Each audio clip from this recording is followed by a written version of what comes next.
Hey everybody, it's John again. I'm here to teach you a classic Neil Young tune called Rockin' in the Free World.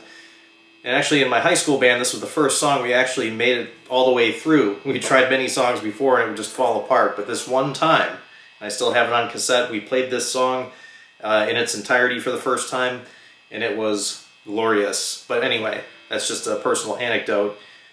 It's a pretty easy song, so here you go. So it starts off with a couple of palm mutes. It's actually 8 palm mutes of the low E. Now, you don't have to do it like Metallica aggressive, because that's not really what it is. It's just really enough to get the point across. 4 beats, 2 eighth notes per beat, so that's 8 palm muted low E's. Okay, then we go D to C, but the way that he plays it, or at least one way to play it, it's kind of like that A shape down here. More on that later because that does make an appearance in this song. So you could play it like this, as long as you play just those 3 strings. And that's a D, except that's actually a second inversion D. And then you slide it down 2 frets to C. D into C. And the rhythm is da da da, D D C. Okay, so there you have it. D D C. And that's what it sounds like when you put those 2 things together. Now we go to the verse. And for this, you just need clean tone, although it does sound like there is a little dirt on the tone. Me personally, I'm just going to stick with just the neck pickup because I like the neck pickup. Why not? So it's basically the same thing as the intro, but it's played different. So it sounds like one guitar. You can go E minor, and of course there's so many different strum patterns that you can do that work. But one thing that I tend to do when I play the song is down, down, up, up, down. Down, down, up. That's just for the E minor chord. Down, down, up, down. Something like that. You could go, if you're not quite ready for a strum pattern like that, you could go, then it goes D, D, C again.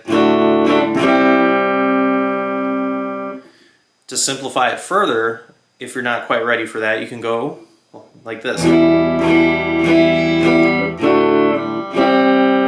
Now the important part of that is to get that syncopation there, because the C, it doesn't get played on a downbeat. It plays on an upbeat. Down, boom, bum, ba, na, ba. All right, so it's not.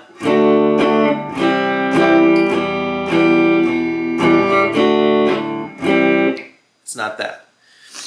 I suppose you could do that if you're just trying to like warm up to the way it's actually played, but that's not how it's actually played. Now we have to go to the chorus. So we got a bunch of different chords here. G. Keep on rocking, that's a D to C. And then it goes C, C, excuse me, C, C, E minor. So, just reviewing the chords one more time, we got G, D, and then C, C, C, E minor. That's the big thing in the chorus. It's part of the hook. And that's a rhythm that, of course, repeats throughout the song. So, when you put a little bit of juice on it,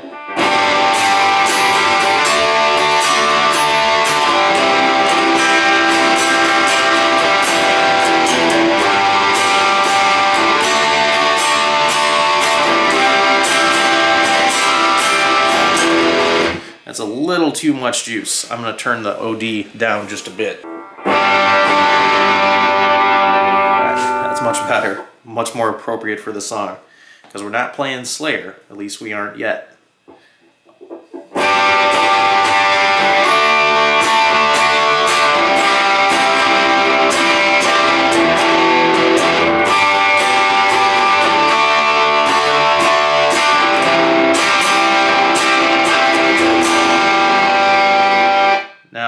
goes, I think, 4 times.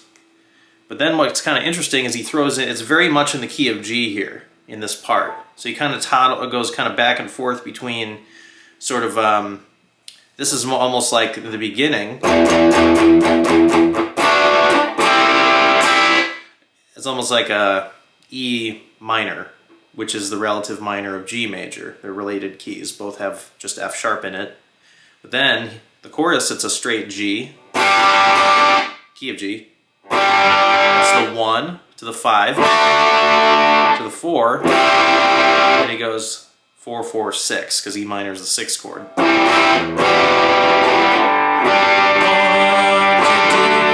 the 5 to the 4,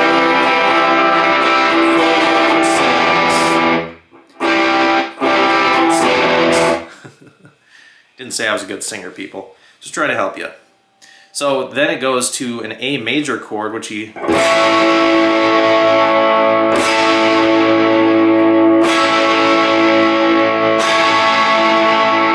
Now, that's a very striking chord because it's very much in the key of G in the chorus. It goes E minor.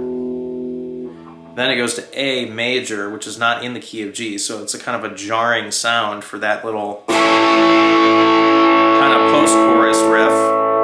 And I think, you know, I don't know why songwriters do the things they do. Sometimes they just do things because they sound good. And I think maybe, you know, I don't know if Neil decided on this A chord in this particular spot just because it sounded cool, or because it has to do with the subject matter of the song. But oftentimes, if you listen carefully, there's a lot of times when you can tell that somebody kind of uses a chord for a specific purpose like that. It's kind of cool. So that's a possibility for why he chose this A chord here. And that's the whole song. Now, if you want a solo, you can always go E minor pentatonic.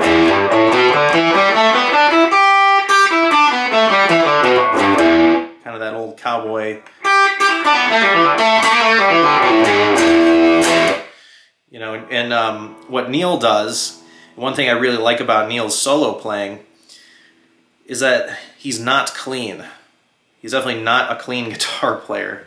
So, and a lot of emphasis right now is placed on guitar players who do nothing but super clean playing, and I just don't like that much, you know. For one, I don't play like that. I've also tried very hard to practice that way and just try to get really good at these, you know, like all those like sweeps. When I'm like soloing and I'm doing an improvisation, those types of sweeps just never come into my mind. Therefore, I don't practice them because it's not organic at that point. So whatever you feel during a solo is most important, and I think that's one huge reason why Neil Young is such a cool soloist to me, because he's very raw, he's very emotional. He has, you know, I think on this particular song he uses that old black Les Paul with the Bigsby. He's just cranking that Bigsby. Okay, so I got my whammy bar. And I don't have a Floyd Rose, you know, it's just a regular kind of vintage style trem, only goes down. You could do, for the solo, and then there's a E minor pentatonic down there too. Now, this is probably where a lot of people would be like, oh, play this lick, you know? But you don't have to do any of that. What I would say is, just to fit the appropriateness of the song,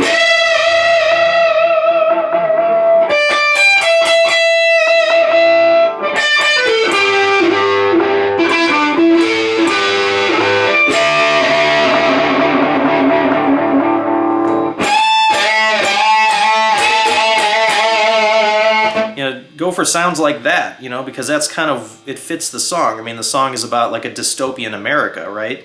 And the chorus is, you know, it talks about, it's sort of a sarcastic tone, you know, keep on rocking in the free world as all this terrible stuff is going on. So, you know, why are you going to play and all that weird stuff? It doesn't fit. So,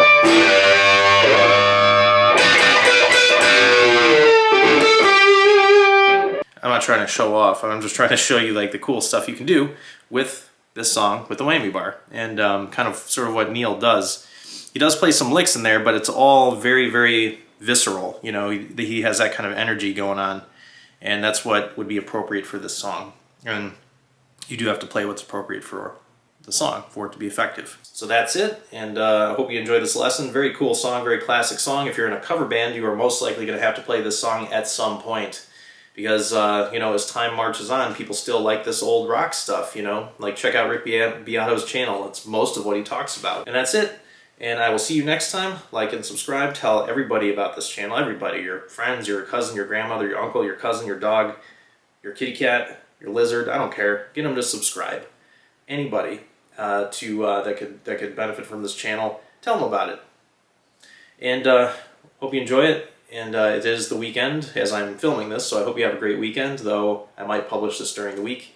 But I'll see you next time.